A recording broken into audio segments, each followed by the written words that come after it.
What's up?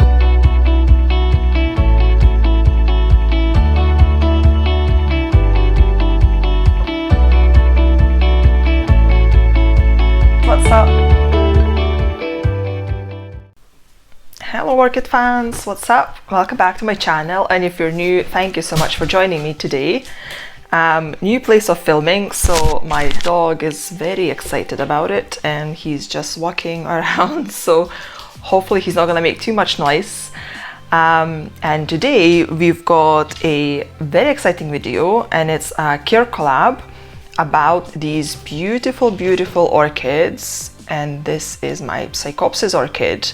So let me read out all the participating channels in this care collab.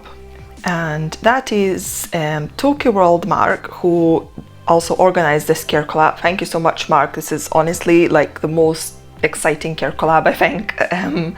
And the other channels are Roger's Orchids, Orchidea, Emmy's Orchids, which is Margaret East, Mad by Nature, Rockdog 2174, and Res Quetzal, if I pronounced it right.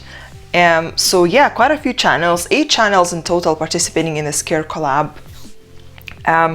which I think, you know, tells that this is quite it's quite a popular orchid to grow. So but they can be a little bit funny, so they've got their own kind of specific ways, you know, and specific kind of requirements, so they can be killed quite easily. And I'm talking from experience because I killed one of these orchids before.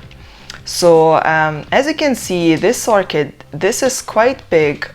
So if you compare it to my hand, it's, you know, it's quite a big orchid.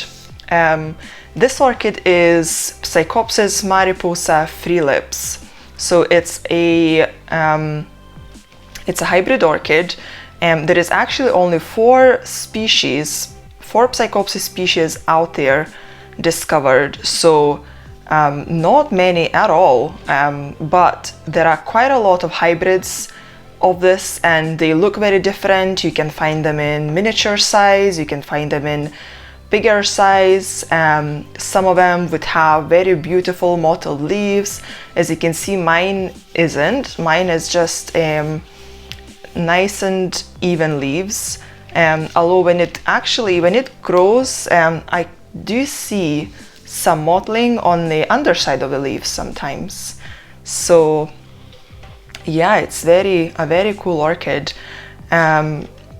So I said that I killed one of these. I previously had Psychopsis butterfly, another hybrid orchid, and it was a miniature, and I'll put the photos in here, you know, so you can see. It was a teeny tiny orchid, but it had about, I don't know, maybe 3 or 4 growths when I got it, and it actually pushed out 4 new growths out of this tiny plant. So it seemed to be doing pretty well, and then suddenly it went downhill. All these new growths started rotting and aborting, and the orchid itself just started deteriorating. You know, it dropped its leaves from the existing pseudo bulbs, and basically in the end it just died. And you know, I was really trying to kind of figure out what have I done, you know, what I've done wrong, so that, because I really wanted to grow these orchids, so I really wanted to get another one, but I thought I'm not gonna get it until I understand what happened. So I've got this one. I got that one, I don't know, I think about, I'm trying to remember, and definitely earlier this year. So I have it for about, I don't know, maybe 5-6 months. And as you can see, still alive. When I got this orchid, it had a start of this spike, so it was just at the base of this big pseudo bulb, and as you can see, it's fully grown. I can try and just move it a little bit so I can bend the spike, so you can see it's got a bud. Let me move it a little bit more. There we are. So it's got a bud here, so it's a sequential bloomer, and it will bloom from the same spike. It can bloom for years actually. And then it also pushed out a new growth here. You can see it is a bit kind of twisted and very small. You see these leaves, they're pretty small leaves, you know, compared to to the other growths. So it had a teeny tiny 2 leaves, and then interestingly at the apex of those 2 leaves a flower spike came out. So that's a second flower spike, and it's got a bud on here as well. So it already bloomed on both flower spikes. So these buds are now 3rd or 4th on the spike. This spike has a bud as well. Let me see if I can show you. So you can see there is a bud next to the main bud. So 2 buds basically, right? So one is bigger, one is smaller. So that's what it does. Basically, it will develop, you know, 2 buds. One will bloom, the other one will develop behind it, and then when the flower drops, the other bud is kind of on its way to open up. So it kind of blooms all the time. Of course, you know, for this care collab, it had to happen that none of these spikes are blooming at the moment, so they're just developing buds. But I'll explain to you later why I think that actually is happening right now. So yeah, after it pushed out this smaller growth, it then developed another growth behind it, which is this one here. So you can see this big nice leaf here. It's still not fully mature because you can see the pseudo bulb. It's very difficult to show because you know, I can't move this growth at all, but this growth here, it doesn't really have a pseudo bulb yet formed. So you know, it will still form a pseudo bulb, and this leaf will grow bigger. And then this growth that gave me a spike, you know, that came with a spike, you can see it's got a new growth here, and it suddenly started to push out. It was very small and tiny, and then it stalled a little bit, and now it's growing again. So I'm really excited. Okay, so let's get right into, you know, what this orchid is, what it likes, and what I've done to it so far. So what I found about these orchids, you know, after I killed my first one, what I learned with them is that these new growths, you know, when they are at this kind of stage, they are super sensitive to water. And I mean super sensitive. So as soon as they smell water, they will rot. I mean, honestly, you just cannot get any kind of water, moisture on them at all. So it sounds like really weird because the root system doesn't like to dry out. So the roots want to be in contact with moisture at all times. It doesn't like for media to dry out at all. So it's kind of like a controversial, you know, statement. It likes moisture, but it hates water. So, but basically the way I go around it is I just never water on this side of the pot. You know, I just let this growth to just grow as it is, and I don't, you know, I don't let it see any water. So I'm trying to trick it that it's not getting any water. So I'm just watering on this side of the pot, and you know, when it goes down, it goes into the water tray, and then I've got microfiber which will wick the water up into the middle of the pot, and it will distribute the water all around the pot. So you can even see, like on this side, you can see how much condensation I've got here. So obviously there is plenty of moisture inside of the pot. And so this is how I killed my first orchid. I basically took some of my orchids under the tap and just basically watered them from the top. You know, so I got water in the leaves, in the crowns, everywhere. I didn't do it with all my orchids. I only did it with orchids that basically, like, you know, have pseudo bulbs. So my kind of Oncidium types, Dendrobiums and stuff like that. So, and all of them were fine except the Psychopsis. The Psychopsis started started aborting the new growths. The new growths they just started aborting, rotting, and there was just nothing I could do. I could not stop it, you know, from doing it. So yeah, and I just didn't, eventually I just lost this orchid. So, and then this one, as you can see, it's doing really well. So this growth, when it was small, I did exactly the same. I did not let any water to go around this side of the pot, so I was watering everywhere else except this part. And then when this new growth started coming out, again, I did the same thing. I would just not water anywhere close. Now when this new growth is quite well developed, so this is now pretty big. So I have no issue, you know, watering here. And look at these beautiful roots. You know, this growth has now started pushing the new roots out. So you can see how big it had to get before it started growing new roots. But these new roots are amazing. So when I repotted this into leca, I cut a lot of roots, and not because they were bad, but because I wanted to get, you know, as much air as possible in the pot. I didn't want to have all these roots in the pot, because also, you know, there is quite a good chance that they will all, or majority of them will die, because it's a change of environment, you know, into leca. So I thought, you know, I don't want to have a pot full of roots and then they all die, and then I'm gonna have to repot it again and clean it all up again. So I removed a lot of roots. But as you can see, the plant itself, it hasn't shriveled at all. All these pseudobulbs are really nice and plump. What did happen though was this new growth stalled, so it stopped growing. So you know, it just came out, it was very little, and then it stopped growing, and it didn't do anything for about a month, maybe even more. And now, you know, just, I don't know, maybe a week ago, I noticed that it's now starting to extend again. So it's now growing again. And then same with the spikes. So the spikes stalled as well. So as I said, you know, usually you would have these spikes growing, like, you know, blooming constantly. And that's what mine were doing as well. And when I repotted this orchid, it had a very beautiful flower, and it actually held on to this flower for quite a while after the repot.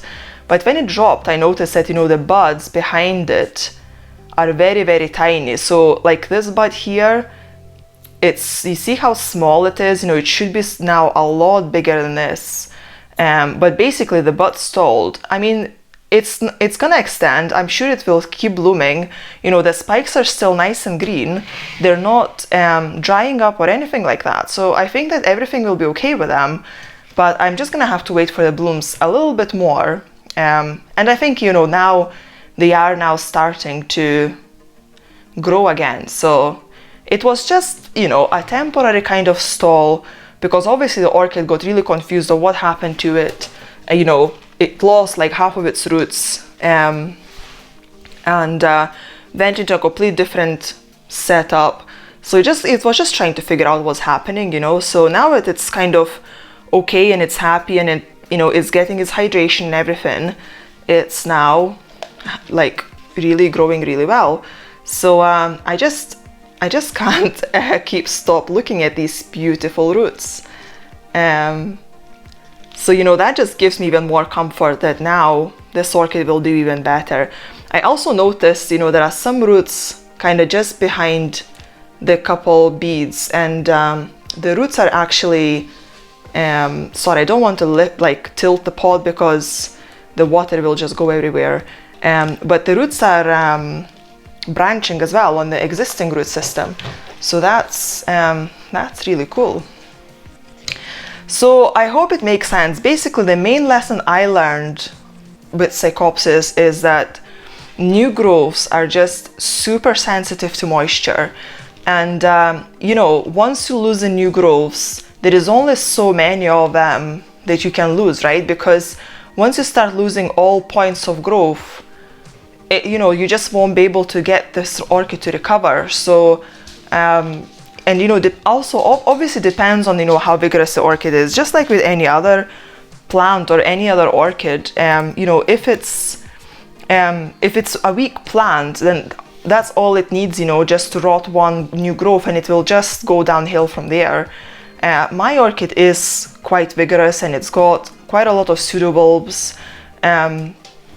Also, I don't know if it was really visible, but I actually have one pseudo bulb right there. Do you see? It's like buried in leca, this one there. And I was really nervous to do that, but I potted, So that it was potted like that when I got it.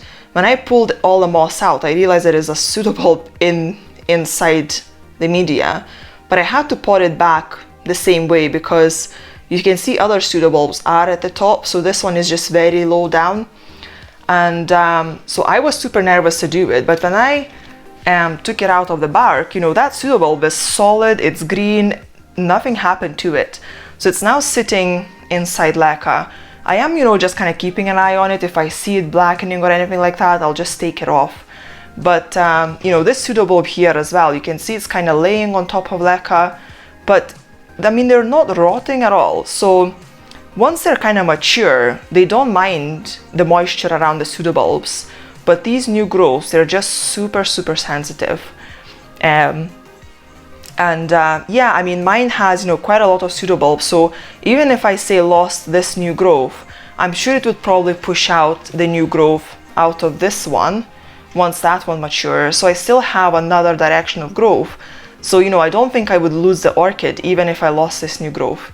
But, you know, if I lost another new growth on this pseudobulb, then I don't know how many more chances I would get. And it then just goes downhill pretty fast. So that's why, you know, I'm just thinking it's, you know, I just wouldn't want to kind of keep it on any kind of mounds or in any like high moisture environments, because, you know, I feel like I can actually control this a lot better, you know, when it's really just water it's getting. You know, my moisture levels, or sorry, humidity level in my grow space is about 50%.